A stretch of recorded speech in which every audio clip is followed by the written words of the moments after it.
வணக்கம் நண்பர்களே, வாங்க நாம் இன்னைக்கு வெஜிடேபிள் ரவா கிச்சடி செய்கிறது எப்படின்னு பார்க்கலாம். நான் முதல்ல 1.5 கப் ரவையை இந்த பேனில் நான் வறுத்து எடுத்துக்க போகிறேன். அதுக்கப்புறமா வாங்க பார்க்கலாம். வெஜிடேபிள் ரவா கிச்சடிக்கு நான் கேரட் எடுத்திருக்கேன், பீன்ஸ் எடுத்திருக்கேன், பட்டாணி எடுத்திருக்கேன், உருளைக்கிழங்கு எடுத்திருக்கேன். உங்களுக்கு தேவையான அளவு காய்கறி எடுத்துக்கோங்க. தாளிக்கிறதுக்கு பிரிஞ்சி இலை எடுத்திருக்கேன், அன்னாசி மொட்டு, 3 லவங்கம், 2 மராட்டி முகு, கல்பாசி, ஒரு 1/2 இன்ச் பட்டை, 1 ஸ்பூன் சோம்பு எடுத்திருக்கேன். அதுக்கப்புறம் முந்திரி. இந்த முந்திரி எங்களது ரோஸ்டடில் இருக்குது. நீங்கள் பச்சை முந்திரியை தாளிக்கும் போதே போட்டுக்கோங்க. நான் இதை ஃபைனலாக போட்டு கலரிடுவேன். அதுக்கப்புறம் ஜிஞ்சர் கார்லிக் பேஸ்ட். அப்புறம் பார்த்தீங்கன்னா 1.5 வெங்காயம்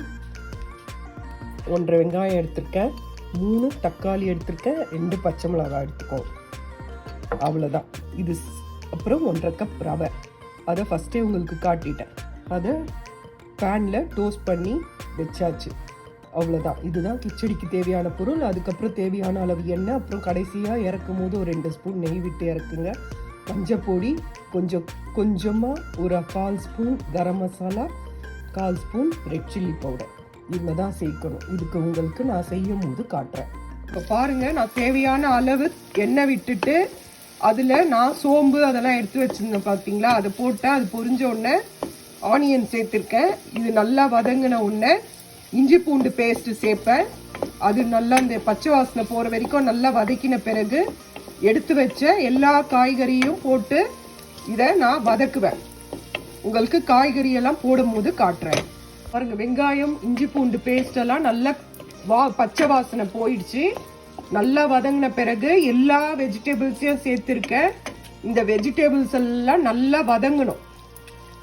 வதங்கினாதான் வெந்து வரும், இல்லைன்னா அப்படியே நறுக்குன்னு இருக்கும். அதனால இதை நல்லா வதக்குங்க. வதக்கின பிறகு தக்காளியை ஆட் பண்ணலாம்.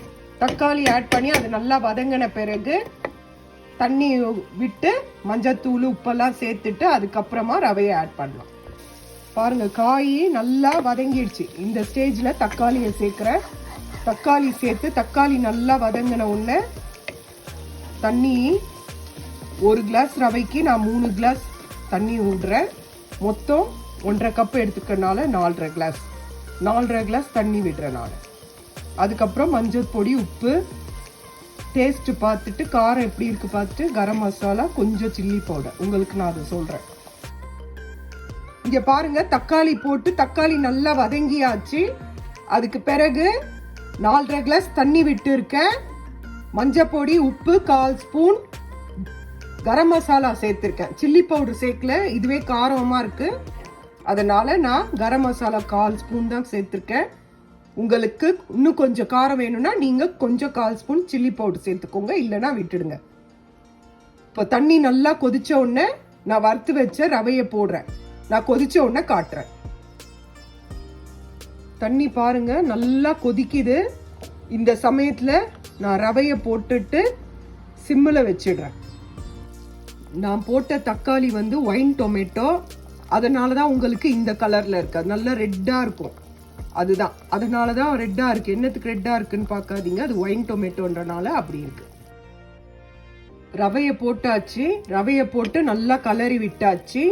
இப்போ நான் மேலே 2 ஸ்பூன் நெய்யை விட்டுட்டு நான் இதை சிம்மில் வச்சிடுறேன். சிம்மில் வச்சுட்டு ஒரு 15 மினிட்ஸ் கழிச்சு பார்க்கலாம். இப்போ நாம இந்த தட்டை திறக்கலாம்.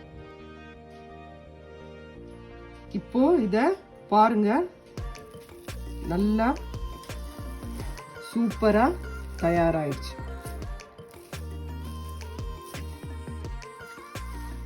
பாருங்க நல்லா அருமையா நல்லா இருக்கு. பாருங்க, அவ்வளவுதான், வெந்துடுச்சு. ரவா கிச்சடி ரெடி.